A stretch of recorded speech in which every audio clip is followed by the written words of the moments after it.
Olá, pessoas! Tudo bem com vocês? Bora falar de inclusão? Você é uma pessoa inclusiva?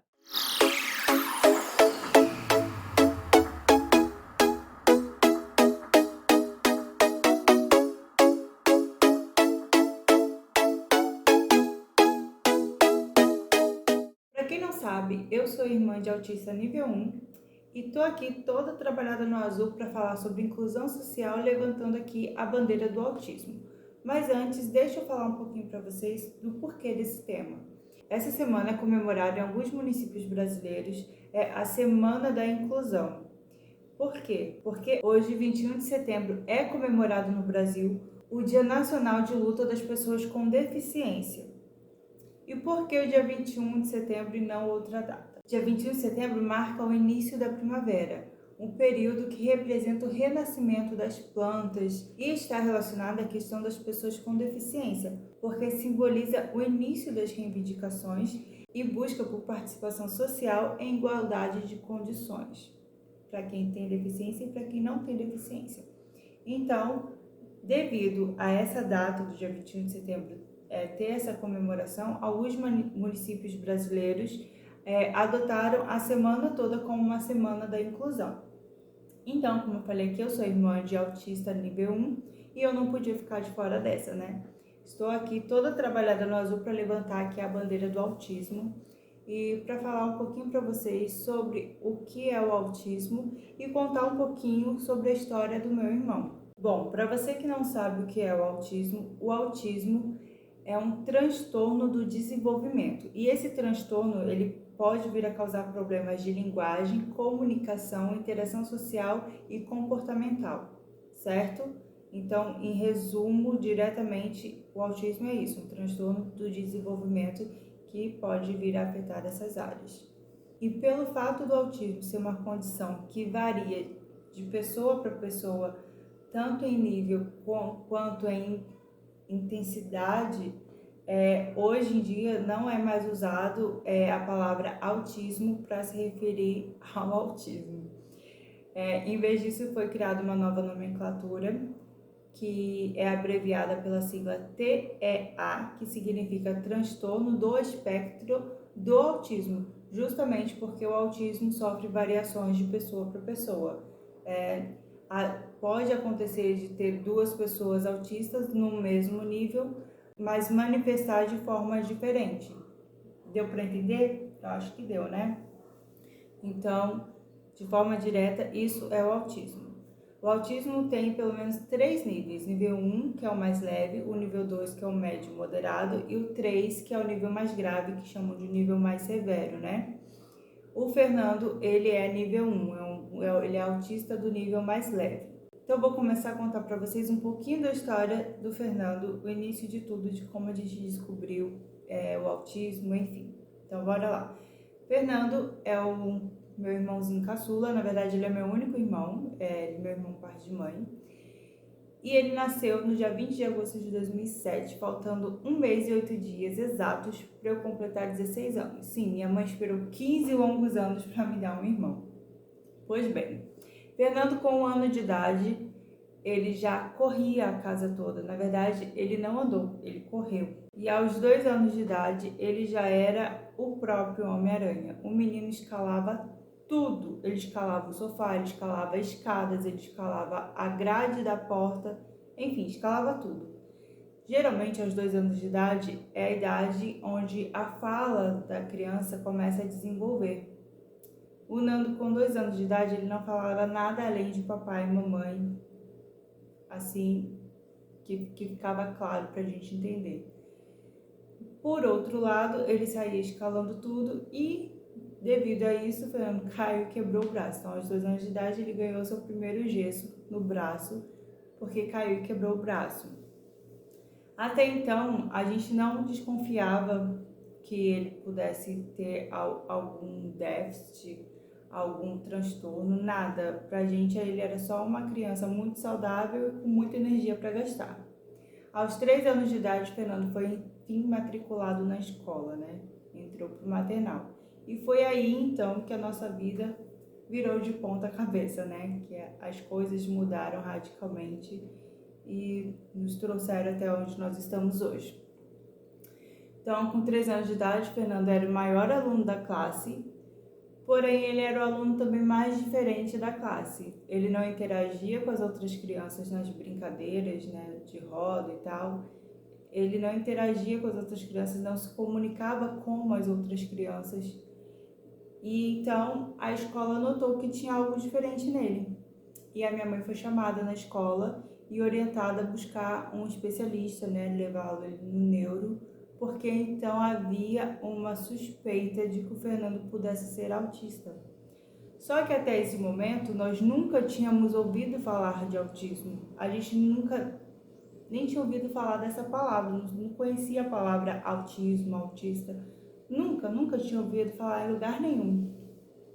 Então foi um choque muito grande e muito difícil também de aceitar, porque falando claramente, abertamente aqui, você que é mãe, você sabe, ninguém sonha em ter um filho autista, ninguém sonha em conceber e ter uma criança que venha com síndrome de Down ou que venha com qualquer outro tipo de deficiência.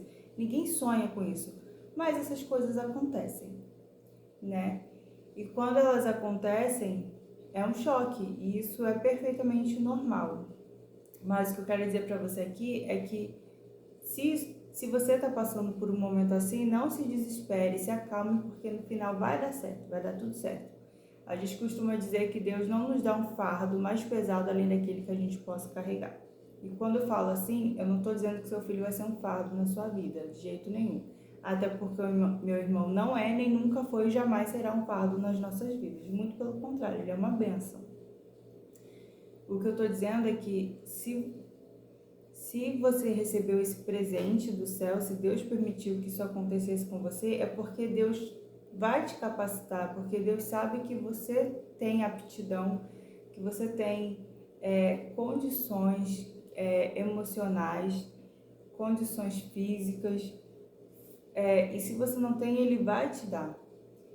Você foi a pessoa escolhida para trazer esse ser humano ao mundo, porque Deus sabe que você é a única pessoa capaz de amá-lo como ninguém mais no mundo vai poder amar. E por você o amar tanto, é que você vai se esforçar e vai dar a melhor educação, vai cuidar dele da melhor forma possível e vai dar tudo certo no final, você vai ver. Então, não precisa ficar preocupada, se desesperar não, tá?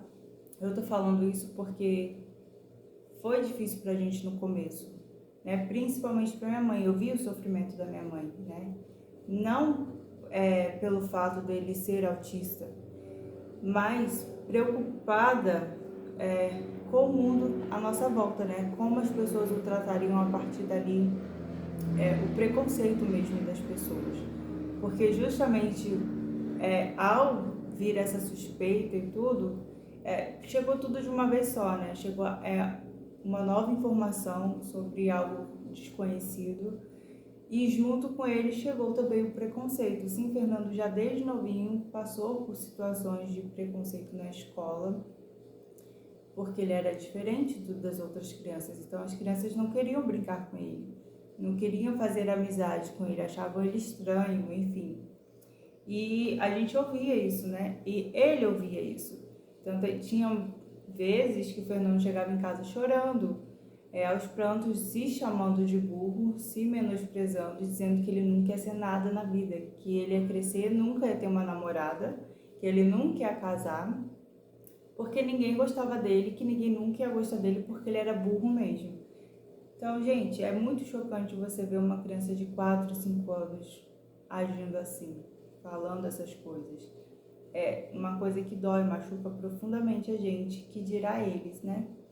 E essas coisas podem ser evitadas se em casa vocês ensinarem os seus filhos, as suas crianças que estão próximas de vocês, a amarem e a respeitar as outras pessoas, independente de como elas são, seja por raça, cor, gênero, deficiência, enfim.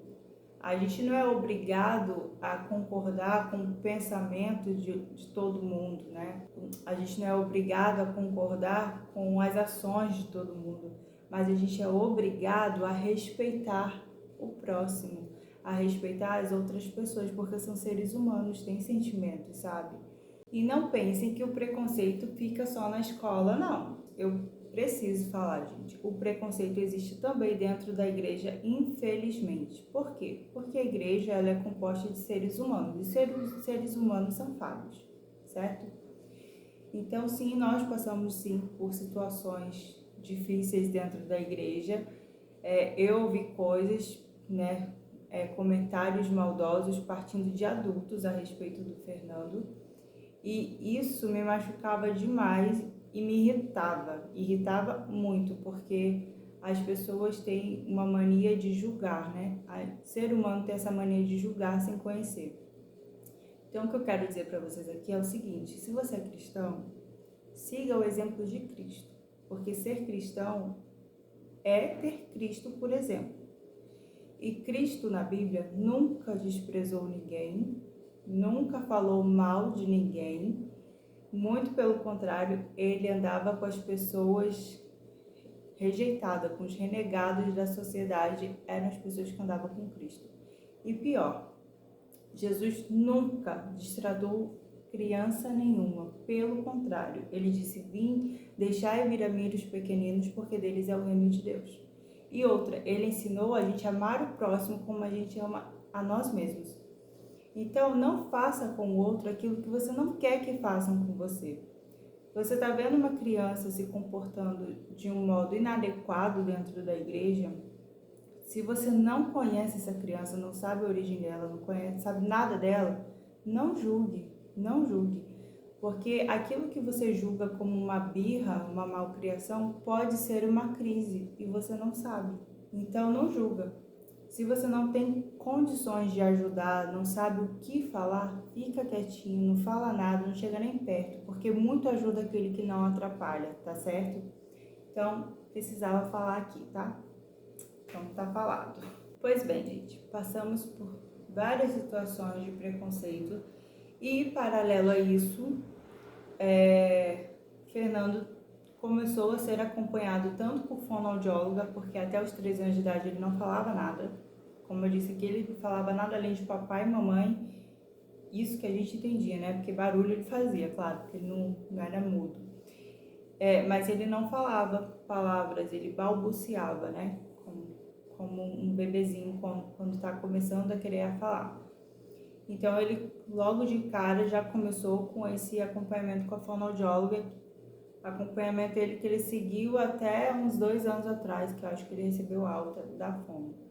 E junto a isso também tem acompanhamento com neuro, se não me engano psicólogo também, enfim, um aparato de profissionais que acompanharam o Fernando ao longo da vida dele aí até os dias de hoje. O que foi muito positivo e contribuiu demais no desenvolvimento dele. E essa é uma outra dica que eu deixo para você que está passando por essa situação, que acabou de descobrir que seu filho pode ser um autista em potencial aí, né? E já inicia logo o tratamento, porque quanto mais cedo você começa o tratamento, mais chances de melhor desenvolvimento ele pode ter, tanto na fala, quanto no comportamento, na interação social. Então, o Fernando hoje ele tem amigos, se no começo ninguém queria brincar com ele, hoje ele atrai as crianças para perto dele, né, os adolescentes. Ele atrai as pessoas para perto dele. Ele é super simpático, muito engraçado, adora brincar com as pessoas, é extremamente carinhoso, né? Porque o autista, no geral, ele tem essa coisa de não gostar de abraço, não gostar de contato físico. O Fernando gosta. Inclusive, ele que chega junto. Hoje, ele fala mais que o burro do Shrek. Difícil mesmo é fazer ele ficar calado. Então, tudo isso graças ao tratamento precoce, né? Talvez se tivéssemos iniciado isso mais tarde, talvez ele não teria avançado tanto quanto ele avançou até hoje. Então, o Fernando estuda, ele tem uma vida normal como qualquer outro adolescente da idade dele. Se você acabou de descobrir aí que o seu filho é autista ou que ele possa vir a ter qualquer outro tipo de deficiência, não se desanime. Porque não é porque o seu filho recebeu um diagnóstico que a vida dele está acabada ou que a sua vida está acabada. A história está aí para provar que grandes nomes que nós conhecemos hoje passaram por dificuldades na infância, sofreram alguma coisa, algum preconceito de alguém, ou sofreram um acidente que mudou a vida deles, mas ainda assim eles obtiveram sucesso. E eu vou exemplificar aqui para vocês. Então a gente tem Frida Kahlo, que sofreu um acidente aos 18 anos, ficou paraplégica, mas hoje ela é uma das maiores artistas mundiais reconhecidas. Beethoven foi um compositor que compôs sucessos que a gente escuta até hoje, né? Composições clássicas, e o cara era surdo. Então é uma coisa que ninguém nunca ia imaginar, uma pessoa surda compor melodias, músicas como ele fez, entendeu?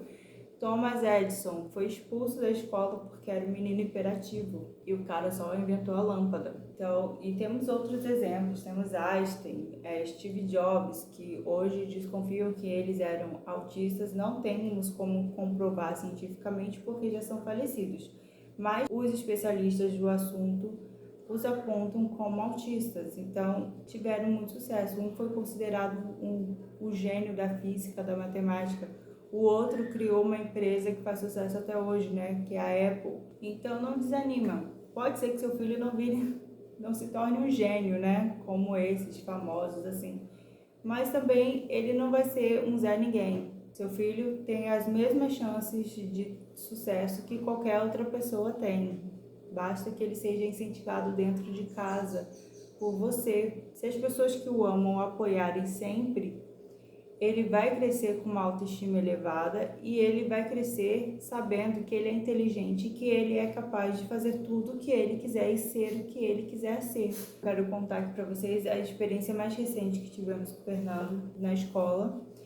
Desde que a pandemia entrou, as aulas têm sido remotas, né? E recentemente a professora de português do Fernando criou um projeto com fins de incentivar a leitura dos alunos, onde eles deveriam escrever uma história baseada num conto clássico já existente. Pois bem, Fernando foi o único aluno da classe dele que fez o trabalho. E aquilo que era para ser só um trabalho chamou tanto a atenção dos idealizadores do projeto que virou um livro. E aí a escola, para incentivar e homenagear o Fernando, inclusive fez uma publicação interna do livro e fez uma tarde de autógrafos. Eu vou deixar as fotos aqui para vocês verem, onde ele foi homenageado e tal, e foi muito bonito. Ele se emocionou bastante e ficou muito feliz.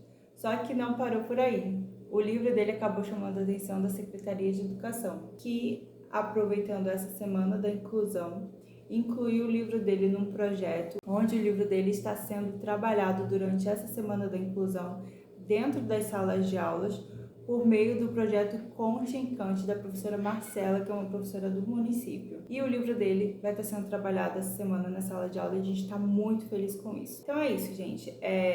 Ser autista, ter síndrome de Down, ter alguma deficiência, seja cognitiva ou motora, não é impedimento para ninguém, não é motivo de desespero, não é uma coisa ruim, não é uma doença, é quem eles são assim, são pessoas, são seres humanos, merecem ser respeitados, devem ser respeitados por todos, independente de qualquer coisa, entende? Então, a Semana da Inclusão vem para conscientizar as pessoas que somos todos seres humanos e somos todos iguais, porque se eles têm limitações, nós também temos. Ou será que você sabe fazer todas as coisas? Ou será que nada é problema para você e você tem solução para tudo? Você é perfeito? Porque eu não sou. Eu tenho limitações e eu tenho consciência das minhas limitações. Então, eu não sou diferente do Fernando, só porque ele é autista e eu não. Nós somos iguais, ele tem as limitações dele e eu tenho as minhas. E se todo mundo se conscientizar disso, a gente vai fazer um mundo muito melhor. E mais do que isso, se nós seguirmos o que Cristo nos ensinou e nos amarmos uns aos outros, nossa, o mundo vai melhorar muito, muito mesmo. Então, vamos nos conscientizar. Vamos deixar o preconceito de lado, vamos dar uma chance para as pessoas. Porque se a gente não conhece, a gente não pode julgar, né? Então é isso, gente. Eu espero que vocês tenham gostado desse vídeo. Compartilhe com os amigos de vocês, compartilhe mesmo, porque é um assunto importante, precisa ser tratado, as pessoas precisam saber, as pessoas precisam se conscientizar que somos todos iguais, não tem essa de diferente, o mesmo Deus que me criou, criou você. Então, carregamos o mesmo DNA, de certa forma, né? Então é isso, mas não vai embora. Fica aí, porque agora eu vou deixar aí para vocês a história do Chapeuzinho Verde, contada pelo Conte Encante. Uma história escrita pelo Fernando, um garoto autista. Então, assiste aí. Mas antes, não esquece de se inscrever no canal e deixar o seu like. E me segue aqui também nas redes sociais, tá? Inclusive, eu vou deixar aí para vocês também o arroba do Instagram do Conte Encante para você seguir também, tá? Um beijo, até o próximo vídeo. Chapeuzinho Verde. Era uma vez uma menina chamada Chapeuzinho. Ela era mais conhecida como Chapeuzinho Verde, porque ela usava um chapéu verde. Chapeuzinho amava ir à casa da vovó para brincar com ela. A brincadeira favorita delas era esconde-esconde, e elas amavam brincar naquele jardim arborizado da vovó. Certo dia, elas estavam brincando e viram um lobo se aproximar. Elas tomaram um susto, porque acharam que ele era um lobo mau. O lobo também viu Chapeuzinho e a vovó brincando e quis se aproximar, mas ele tinha certa dificuldade para fazer amigos. Chapeuzinho, observando bem, percebeu que ele não era um lobo mau, ele era um lobo diferente, tolo, gentil, bom e engraçado. Então, ela resolveu se aproximar e convidar ele para brincar com elas. Ele aceitou, eles se tornaram os melhores amigos e brincavam junto todos os dias. As pessoas que viam o lobo, a vovó e a Chapeuzinho brincando conseguiram perceber que ele não era um lobo mau. Ele era gentil, diferente dos outros, só isso. E então, percebendo isso, todos foram felizes para sempre. Essa história é uma adaptação da história do autor Fernando Frois Pontes Ribeiro. É uma história sensível, diferente e inclusiva. E eu aprendi muito com ela. Obrigada, Fernando. Um beijo do Conte Encante para você e para todo mundo que ouviu essa história.